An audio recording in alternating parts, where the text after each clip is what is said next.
कार्यक्रम के पुण्यार्जक हैं विद्या अरह गुरु भक्त परिवार संघ, श्रीमान विजय हितकारी, पुत्र श्री मोहित सविता जैन, तहसीलदार दमोह मध्य प्रदेश, बेटी मोली लब्धि जैन, दमोह मध्य प्रदेश, श्री शिखर चंद जी, धर्मपत्नी गेंदाबाई, शिक्षक, श्री अजित मंजू जी, श्री मुकेश अर्चना जैन, समस्त जैन परिवार, कुरवाई मध्य प्रदेश, श्री श्रेयांश, धर्मपत्नी मीना जी, शिक्षक, बेटा इंजीनियर प्रतीक जैन, बेटी दामाद गगन प्रीति जैन, सुधीर प्राची जैन, कुमारी सिद्धिका, आमर्श, हितार्थ, समस्त परिवार, कुरवाई मध्य प्रदेश, स्वर्गीय मातेश्वरी श्री द्रौपदी देवी, श्री चांदमल जी जैन, बेटा श्री मुकेश मेघा जैन, सुपुत्र श्री मोहित वैशाली करठया, समस्त करठया परिवार, कुरवाई मध्य प्रदेश, स्वर्गीय श्रीमती विमला अजित जी, पुत्र श्री रजनीश सपना जैन, बेटी मनु आर्या वीर जैन, समस्त पंकज परिवार, कुरवाई मध्य प्रदेश,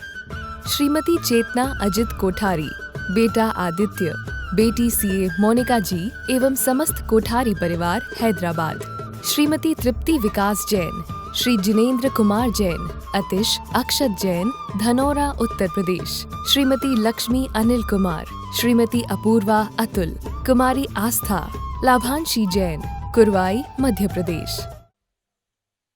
कितनी कीमत है मनुष्य पर्याय की। भिक्षुक कहता है सिर्फ मेरी ही जरूरत है, इस समय किसी और की जरूरत नहीं है। भिक्षुक ने उस राजनर्तकी को सेवा करके अपना तो भव सुधारा ही है, सामने वाले का भी जीवन संभल गया। शरीर की नश्वरता का, अपवित्रता का ये मतलब नहीं है कि शरीर की अपवित्रता को देख करके हम शरीर से नफरत करने लगे, बल्कि अपितु यह है कि शरीर से, देहा शक्ति से मुक्त होकर के अपनी आत्मा की ओर आकर्षित होना, ये मतलब है। और आत्मा के स्तर पर जीने का अभ्यास हमारा होना चाहिए, हमारा प्रयास होना चाहिए। आज के संदर्भ में 4 शब्द सुन रहे हो ना आप लोग? जोर से बोलो, सुन रहे हो ना? हाँ, सुनते रहना, बड़े दुर्लभता से वचन निकलते हैं। कितनी मेहनत करना पड़ती मेरे को जब वो शब्द तुम्हारे सामने रख पाता हूं। इन शब्दों की कीमत तो वही करता है जिन्हें मिलते नहीं हैं। और तुम लोग तो नाक से भरे हैं, गले से अफरे हैं। एक भरपेट व्यक्ति के सामने रसगुल्ला रखा जाए, बड़ा एक्शन करता है, भाई साहब पूरा भरा, अब नहीं, अब बस बस हो गया, अरे भैया हो गया, बस बस करो, बस करो। और जिसको सूखी रोटी भी नसीब नहीं होती है, उसको रोटी की कीमत पता होती है। तुम लोग जैन कुल में जन्म ले लिया, इसलिए पेट भरा है। उनसे पूछो, नर काया को सुरपति तरसे, सो दुर्लभ प्राणी। इसका परिणाम अभी नहीं, मरने के बाद मिलेगा कि नर काया को सुरपति तरसे, सो दुर्लभ प्राणी। अभी तो तुम्हें मुफ्त में मिली है इस पर्याय। जब बैल बनकर के जुतोगे, कसम खाओगे कि एक बार मुझे और मनुष्य पर्याय जैन कुल मिल जाए। आज के संदर्भ में 4 शब्द हैं। चाम, काम, चाम, काम, राम और धाम। चाम, काम, राम और धाम। बात समझ में आ रही है ना जैन साहब? हाँ, सुनते चलो, आनंद आएगा। चाम मतलब ऊपर का चोला जो तुमने शरीर को पाया है, चर्म है, चाम है। इसके प्रति जो भी आकर्षक है वो चर्म का आकर्षण है। थोड़ा सा सुंदर गोरा सा शरीर फेस कट थोड़ा अपेक्षाकृत अच्छा मिल गया पुण्य के योग से तो काम में रम जाते हो चाम को देख करके। पर संत कहते हैं चाम काम को नहीं, राम को प्राप्त करो और धाम पर पहुंचो जो तुम्हें लक्ष्य बना करके निकले हो नरक निगोद से। सारा संसार इसी आकर्षण के पीछे पागल बना है। आदमी लाखों रुपए निछावर करते हैं सुरा सुंदरियों में और धर्म की बात आती है तो मुंह मोड़ लेते हैं। कहीं मेरा खर्च ना हो जाए, शादियों में लाखों करोड़ों रुपए बारात में बफर में नष्ट कर देते, पानी की तरह बहा देते हैं। और किसी धर्म की बात आए मुंह लटका लेते हैं, बाजू में झांकते हैं कहीं मेरा नाम ना आ जाए धोखे से। चाम पर आकर्षित रहोगे तो यही दुर्दशा तुम्हारी होगी।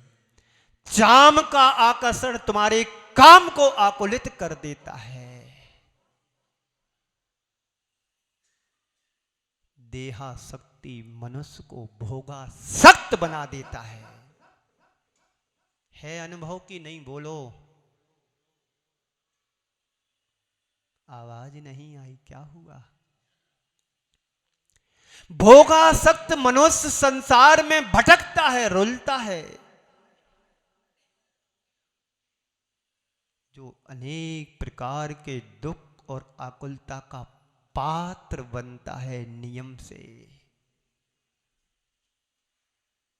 जो सच्चा ज्ञानी होता है जो सच्चा धर्मात्मा होता है वो जानता है ये तो ऊपर की चीजें हैं, अंदर आत्म राम धाम को दिलाने वाला है। कोई तन दुखी, कोई मन दुखी, कोई धन बिन रहे उदास, इस संसार में सुखी है एक राम का दास। तो चाम काम राम मंत्र बना लो जीवन का। चाम काम तो ये छोड़ने की चीजें हैं और आत्म राम तुम्हें परमात्मा से जोड़ने की चीज है। भीतर के तत्व को समझो। चर्म पर दृष्टि जाते ही व्यक्ति काम का भाव पनपने लगता है। रूप के आकर्षण में व्यक्ति काम की ओर चला जाता है। ऊपर से जो दिख रहा है उसके भीतर के तत्व को देखने की कोशिश तो करो। इस शरीर के अंदर आखिर भरा क्या है, कभी विचार किया? इस ऊपर के सुंदर से शरीर के अंदर मटेरियल है क्या? तो कहते हैं उसमें कुछ भी ऐसा नहीं है जो तुम्हें आकर्षक करे। किसी को गलत कुष्ठ हो जाए फिर उससे तुम आसक्ति रखते हो क्या? जिस व्यक्ति के साथ तुम रात दिन रहे हो यदि वो मरण को प्राप्त हो जाए तो क्या उसको रखते हो अपने पास? बोलो। देह अपावन अथिर घिनावन या में सार नहीं है, सागर को जल सो सुच कीजे। क्या हो गया? तो भी शुद्ध न होए। यह देह अपावन है, अपवित्र है, घिनावन है, इसमें कोई सार तत्व नहीं है। ये बात अलग है। शरीर एक साधन है और इस साधन से साध्य को प्राप्त करना हमारा लक्ष्य होना चाहिए। शरीर साधन है और आत्म तत्व को प्राप्त करना ये तुम्हारा ध्येय और लक्ष्य होना चाहिए। बिना साधन से साध्य को प्राप्त नहीं किया जा सकता है। पर आज के तथाकथित लोग कहते हैं दूध को तपाओ बर्तन को मत तपाओ। एयर कंडीशन में बैठ करके शरीर को कोई कष्ट नहीं होना चाहिए और मुक्ति धाम को हमें जाना चाहिए। कभी मुक्ति धाम पहुंचोगे, एयर कंडीशन में लगोगे तो तुम्हारे कुरवाई का मुक्ति धाम ही मिलेगा, परमात्मा का आत्म राम का धाम नहीं मिलेगा। समझ रहे ना? तो ये जो इस शरीर में है क्या, तुम्हारी पर्सनालिटी क्या है? हाड़ मांस खून पीप हड्डी नसें आदि का मकड़ जाल है। एक प्रसंग याद आ रहा है, सुना दूं? भूख तो नहीं लग रही, प्यास तो नहीं लग रही, बता दियो ना। बारात में बैठे हो, जनवासी में बारात लग गई है, चलो अब चाय कॉफी प्लेट आने वाली है। तुलसीदास जी के जीवन का बड़ा प्रासंगिक प्रसंग है। तुलसीदास जी अपनी पत्नी में बड़े आसक्त रहते थे।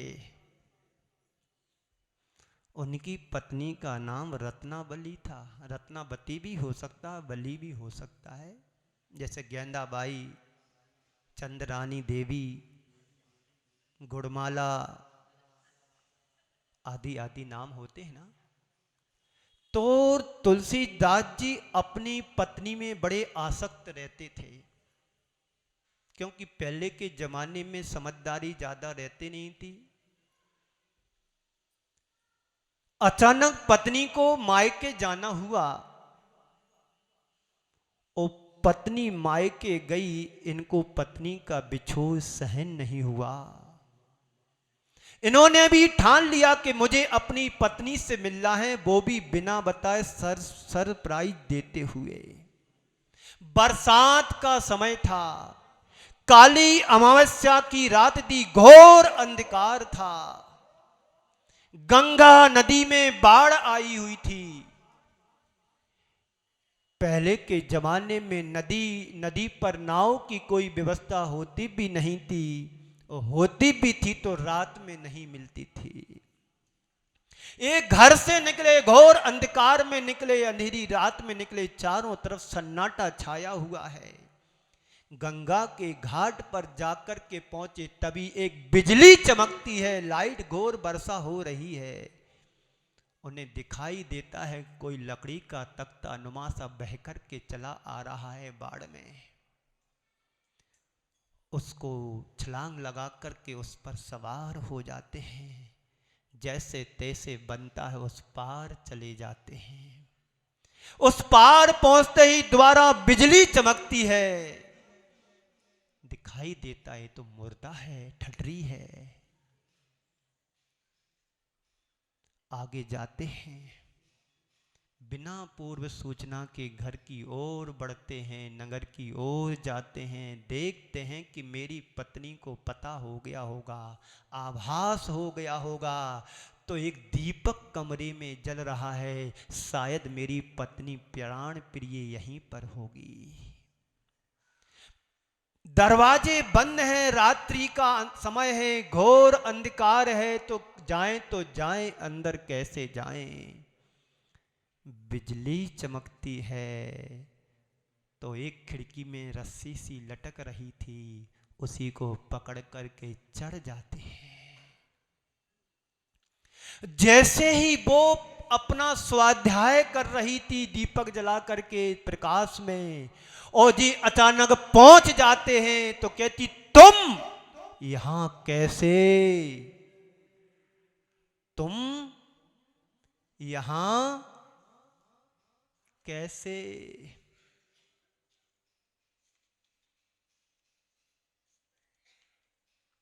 तुम यहां कैसे? तुम्ही ने तो रस्सी लटका कर रखी थी, उस रस्सी के सहारे खिड़की से ऊपर आया हूं। कौन सी रस्सी, चलो दिखाओ। दीपक का प्रकाश लेकर के जाती है तो बड़ा अजगर सर्प लटका हुआ था। तुम इस सर्प को पकड़ करके ऊपर आ गए,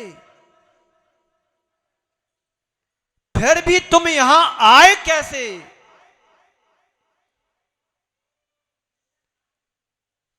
मैं नदी पर आया, गंगा के घाट पर आया, एक लकड़ी नुमा तख्ता को पर में सवार होकर के उस पार आया, फिर दोबारा बिजली चमकी तो एक मुर्दा निकला, सौ निकला।